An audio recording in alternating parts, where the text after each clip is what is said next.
Bismillahirrahmanirrahim. Assalamualaikum warahmatullahi wabarakatuh. Robbi sholli sodri wa yassirli amri wahlul 'uqdatam min lisani yafqahu qawli. Selamat siang sahabat-sahabat fitness mania dimanapun berada. Jumpa lagi dengan saya Ervan di channel Mas Ervan. Oke teman-teman, izinkanlah siang ini saya berbagi tips ataupun sharing ya, sebelum saya memberikan tutorial cara latihan strategi paling cepat melatih otot bahu menggunakan yang namanya strategi combo atau combination. Ditunggu saja ya. Nah, baik. Di sini saya akan menjawab pertanyaan dari Mas Dan ya. Jadi beliau bertanya tentang saya yang kemarin ngupload melatih otot punggung di Raja Gym ya. Kemudian beliau ada pertanyaan terkait dengan otot punggung, di mana otot punggung yang lebih dominan ketika dilatih itu lebih cepat perkembangannya ya. Apa deltoid, apa traps, apa latimus, apa rhomboid, mungkin kurang lebih seperti itu ya Mas ya. Nah baik, pertanyaannya bagus sekali. Nah sebelum saya menjawab pertanyaan dari Mas Dan ya, ini juga info kepada teman-teman yang baru memulai fitness pemula ya. Kita kalau berbicara dengan yang namanya otot punggung, itu ada 3 dasar otot utama dalam otot punggung kita. Ya, yang pertama adalah latimus dorsi, bagian otot paling luar. Nah, jadi definisi teman-teman itu kelihatan seperti kobra. Nah, ini namanya latimus dorsi. Kemudian yang kedua adalah rhomboid. Ya, di sebelahnya tulang scapula ini. Nah, itu rhomboid. Kemudian yang ke bawah dari tengah sini ke bawah itu namanya lower, otot lower. Nah, dan kaitannya dengan traps ini juga masih termasuk otot punggung ya. Sedangkan kalau deltoid perlu saya terangkan ya, deltoid itu sebenarnya bukan dari gerakan ataupun dari otot punggung teman-teman, tapi memang otot bahu. Tapi memang ada kaitannya dengan traps dan deltoid, memang ada. Tapi ketika kita sedang melatih otot punggung ya, misalkan dengan gerakan rowing, itu otot deltoid itu kita kurang efisien lah, kurang kena artinya. Nah, makanya kalau Mas Dan bertanya otot mana yang lebih dominan, saran saya ya, Mas Dan ataupun siapapun teman-teman yang latihan otot punggung, lakukanlah dengan gerakan yang basic ya, dari awal. Misalkan dari pull down ya, pull down, lakukanlah gerakan seperti itu.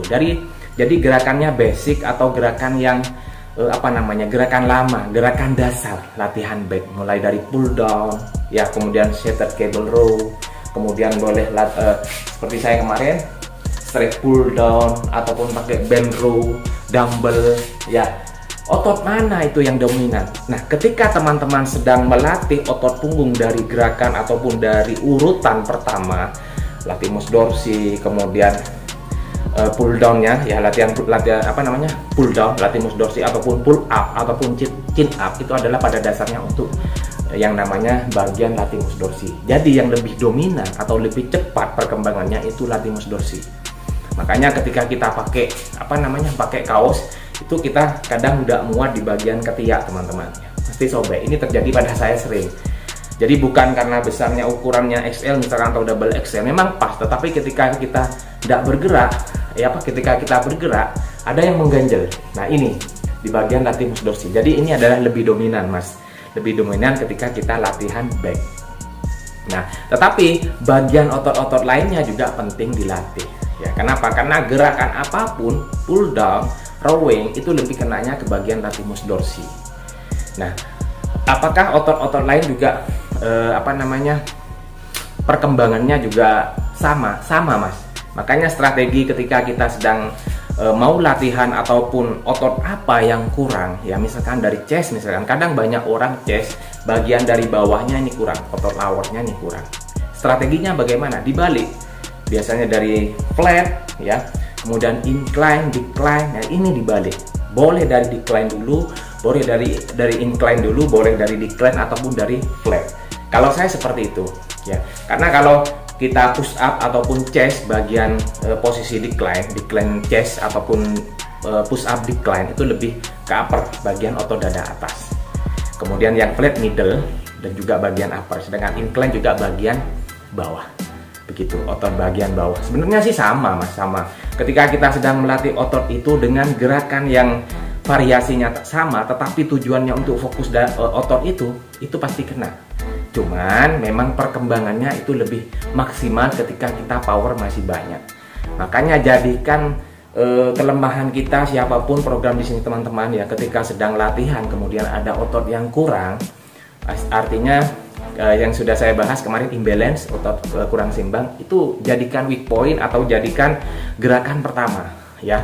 Kalau misalkan Mas Dan lebih latimus dorsinya sudah kena, kok saya bagian belakang ya, bagian belakang saya kurang rhomboidnya, dengan gerakan seperti saya kemarin seated cable row, intinya dengan pegangan yang rapat atau yang close.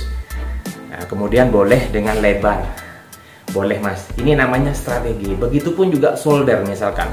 Kebanyakan orang seperti saya, bukan orang ya, saya sendiri itu shoulder bagian bahu bagian belakang posterior itu saya kurang ya, karena saya pada kekuatan ketika saya masih banyak power, masih banyak kekuatan, saya lebih fokus di bagian depan ataupun samping. Jadi seperti ini press ya, kemudian juga lateral, kemudian front, ataupun jarang yang bagian samping posteriornya. Jadi real del fly-nya saya jarang teman-teman. Makanya ada juga masukan dari saya, Mas Irfan, del fly otot bahu bagian belakangnya kurang. Oke, siap. Jadi ketika saya latihan otot bahu, saya utamakan gerakan otot bahu bagian belakang. Nah, itu adalah strategi. Jadi ketika ditanya otot dominan yang mana, semuanya punya kesempatan Mas. Semuanya punya kesempatan untuk berkembang dengan baik, dengan cepat. Tergantung dengan strateginya kita, pendekatannya kita. Itu ya Mas Dan ya. Apapun gerakannya Mas, mau latihan leg, mau latihan chest, mau latihan back shoulder, semuanya otot-otot besarnya mana yang kita poinnya masih kurang, kita jadikan weak point, kita jadikan titik kelemahannya kita. Itu yang kita hajar ketika kita latihan pertama, gerakan pertama itu kita hajar seperti itu. Jadi contoh seperti saya, otot bahu bagian belakang kurang, saya ambil 7 set sampai 7 set dengan beban 7,5 seperti ini. Nah, memang karena kita tidak terbiasa, karena sudah fokus ataupun kita nyaman dengan gerakan-gerakan favorit kita, chest misalkan, saya chest bagian atas saja, bagian lowernya nggak usah, sudah biar lower chestnya. Nah, jadi kebanyakan itu mengentengkan, atau memang kita sudah nggak nyaman, atau sudah tenaga sudah habis ya, banyak hambatan sih sebenarnya Mas, kembali kepada diri sendiri. Gitu ya Mas ya, kurang lebih seperti itu Mas. Mungkin Mas Dan kurang puas jawabannya, boleh sharing dengan teman-teman yang senior, ataupun di tempat gymnya Mas Dan itu ada yang lebih senior, ataupun ada seorang PT, silahkan sharing Mas.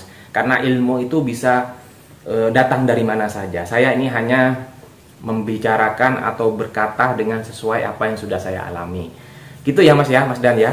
Mudah-mudahan bermanfaat. Dan juga buat teman saya juga lupa yang spill masalah makanan itu, saya masih 2 hari, saya masih rekam kemarin ya, masih belum saya upload, masih belum saya edit ya. Nanti akan saya edit, nanti akan saya upload. Itu ya. Baik, terima kasih. Saya minta lagi langsung latihan strategi melatih otot bahu dengan strategi combo ya. Langsung disimak nanti teman-teman ya.